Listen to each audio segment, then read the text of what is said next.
आज तो इतना गंदा ट्रेडिंग सेशन रहा, इतना ट्रेडिंग सेल ऑन राइज था भाई। मार्केट ने फर्स्ट 15 मिनट का चार्ट खोल लेते हैं। 15 मिनट के बाद जो पहली 15 मिनट की कैंडल थी इसमें बुलिशनेस दिखाई दी। बुलिशनेस के बाद ये यहाँ पे गई और ऑलमोस्ट 12-15 से यहाँ पे सेलिंग स्टार्ट हुई, सेल ऑन राइज स्टार्ट हुआ। मैंने सोचा ये ऊपर जाएगा, गैप फिल करेगा, भाई कोई गैप फिल नहीं करा। और यहाँ पे जो गंदी सेलिंग आई, बहुत गंदी सेलिंग आई। सेंसेक्स में देख लेते, छोटा पैसा भी तुम्हारा बड़ा पैसा बन सकता है। यहाँ पे भी सेम सेंसेक्स में था। सेंसेक्स में 1700 1800 रुपये में, ये जैसे कि जो कॉल थी इसका 1700 का हाई था और ये इसने यहाँ पे लो बनाया था। ऑलमोस्ट 1000 रुपये के आसपास, 400 रुपये के आसपास का हाई था। 400 से 1700 रुपये जाना भाई, 400 से 1700 रुपये जाना बहुत ज़्यादा हो जाती है। और यहाँ पे लास्ट वाले सिचुएशन देख लेते हैं। यहाँ पे ये तो पैसा जीरो हो गया, बट यहाँ पे 12.5 के करीब यहाँ पे 17 रुपये की थी ये। यहाँ पे ये बातें करना, बकचोदी पेलना बंद कर दो कि तुम्हारे पास पैसा है तो बन पाएगा, बट तुम्हारे अंदर स्किल है और तुम्हें मार्केट स्ट्रक्चर पता है कि सेल ऑन राइज हो रहा है एंड बॉटम है और रिस्क मैनेजमेंट है। हर जगह रिस्क मैनेजमेंट है, बिना रिस्क मैनेजमेंट के कुछ नहीं कर पाओगे तुम। यहाँ पे रिस्क मैनेजमेंट था। यहाँ पे जैसे कल वाले प्राइस पे आया था, ये 7 रुपये का था, बट 7 रुपये ना आके ये पहले यहाँ से गया 20 रुपये से 58 रुपये गया, 20 रुपये से 58 के बाद 17 रुपये, 17 रुपये के बाद यहाँ पे आया 17 रुपये से ये पूरा 162 रुपये के आसपास गया। ठीक है, 162 रुपये। तो अकाउंट ग्रीन में क्लोज करना है, उसके लिए तुम्हें पहले से प्लानिंग होनी चाहिए, रिस्क मैनेजमेंट होनी चाहिए कि मैं 1700 रुपये लगाऊंगा, उससे ऊपर नहीं लगाऊंगा। तो मतलब तुम्हारे पास पैसा है और तो तुम ये थोड़ी ना सोच सकते हो कि तुम्हारे पास पैसा है और तुम बैंक निफ्टी करोगे या सेट साइड चलोगे। तो मेरी गलती रही, मैंने यहाँ पे रिलायंस लिया। मैंने सोचा रिलायंस अच्छा से मूव करेगा, बट ये इसका हाई नहीं निकाल पाया 49।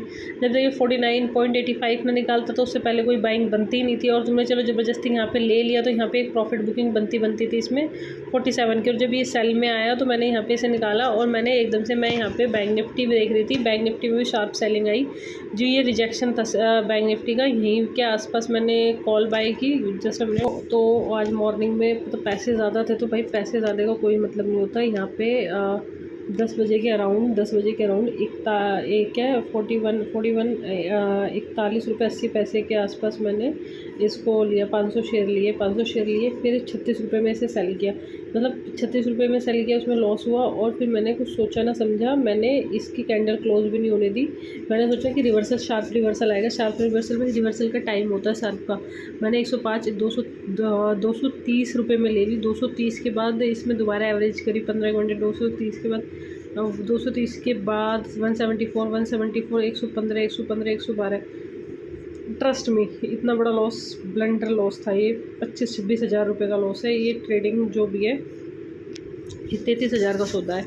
33 हज़ार के सौदे में तुम्हारे पास टोटल तुम्हारे पास 20 हज़ार का लॉस दिखाई दे। और ये वाला जो लॉस है ये ऑलमोस्ट 18 हज़ार का 18 हज़ार में सेल कर दिया। तो इसके लिए भी वेट करना चाहिए था, और सबसे ऑन एन एवरेज जो थी सेंसेक्स की एक्सपायरी थी, तो सेंसेक्स पे वेट करना चाहिए था तुम्हें। तो सेंसेक्स की एक्सपायरी पे वेट करना चाहिए था कि तुम्हें ऐसा नहीं है, तुम्हें ना मार्केट स्ट्रक्चर पता होना चाहिए। जैसे एक ट्रेंड हुआ है, ट्रेंड के बाद कभी भी मार्केट साइडवेज नहीं जा सकती, क्योंकि जिसको फोमो क्रिएट होगा, अरे मैं रह गया, वह मैं रह गया, वहाँ पे वॉलेटिलिटी मिलेगी। वॉलेटिलिटी में तुम्हारे छोटे पैसे से भी बड़ा पैसा बन जाएगा। ये मार्केट स्ट्रक्चर है, तुम्हें मार्केट स्ट्रक्चर समझना पड़ेगा। जब तक तुम मार्केट स्ट्रक्चर नहीं समझोगे तुम कुछ नहीं कर पाओगे।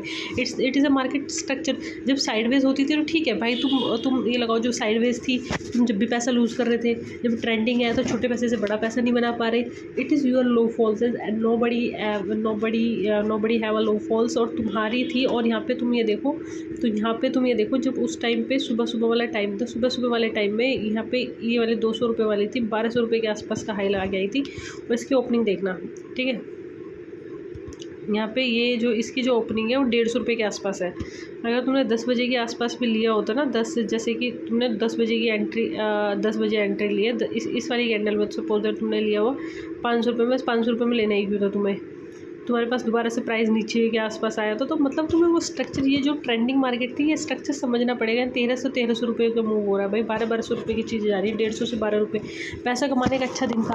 नहीं, सेंसेक्स की एक्सपायरी साइडवेज होगी तो मैं सेंसेक्स में ले लूँगा भाई। वो अप्रैल वाली साइडवेज इसलिए थी कि भाई साइडवेज थी, भाई सोमवार साइडवेज था, मंगल साइडवेज था, बुध साइडवेज था, इसलिए फ्राइडे साइडवेज चली गई।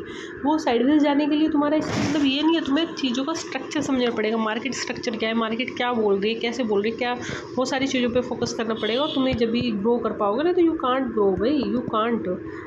जैसे कि 178, जैसे कि ये वाला था, सपोज दैट ये है तुम्हारा, ये यहाँ पे कितनी बार सपोर्ट लिया, एक फर्स्ट टाइम आया 158, 150, आज ये 159 तक आया। 159 के तुम्हें क्या लग रहा है 200 रुपये तक जाएगा भाई? नहीं जाएगा। ये क्यों जाएगा 200 रुपये तक? मंथली में जाके देखो ना, मंथली चार्ट में देखो भाई, ये जब तक ये इसके कैंडल के ऊपर ना चला जाए, तो यहाँ पे देखो, जब तक ये लो जो इसका ब्रेक हो गया ना, इसका जो लो था वो 162 था। 162 के बाद तुम्हें एंट्री लेनी नहीं चाहिए थी यहाँ पे, या फिर इसका 163 से एंट्री, मतलब वो एंट्री नहीं लेनी चाहिए थी तुम्हें।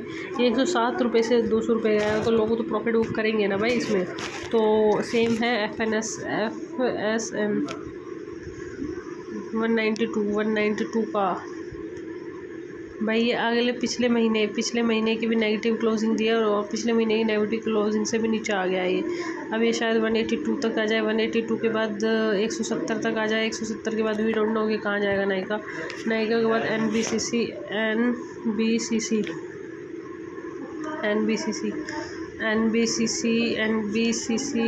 इसने अपना ये लो ब्रेक कर दिया। इसका 168 का लो था, आज ये 152 तक गया है भाई, 152 तक गया है ये इस महीने। लो है भाई, ये तो मैंने देखा ही नहीं। 152 का मार के आ गया ये स्पाइक, 152 की स्पाइक मारी है कल इसने। ओ माय गॉड, इसने एक और स्पाइक के मारी है जुलाई में, 23 जुलाई को मारी थी 150 की, और आज अब भी इसने एक स्पाइक मारी 152 की, और फिर दूसरी स्पाइक मारी इसने 163 की। लो है भाई, ये ऐसे स्पाइक आएंगे ना भाई, कुछ भी पैसा नहीं कमा पाओगे। Thank you so much for watching.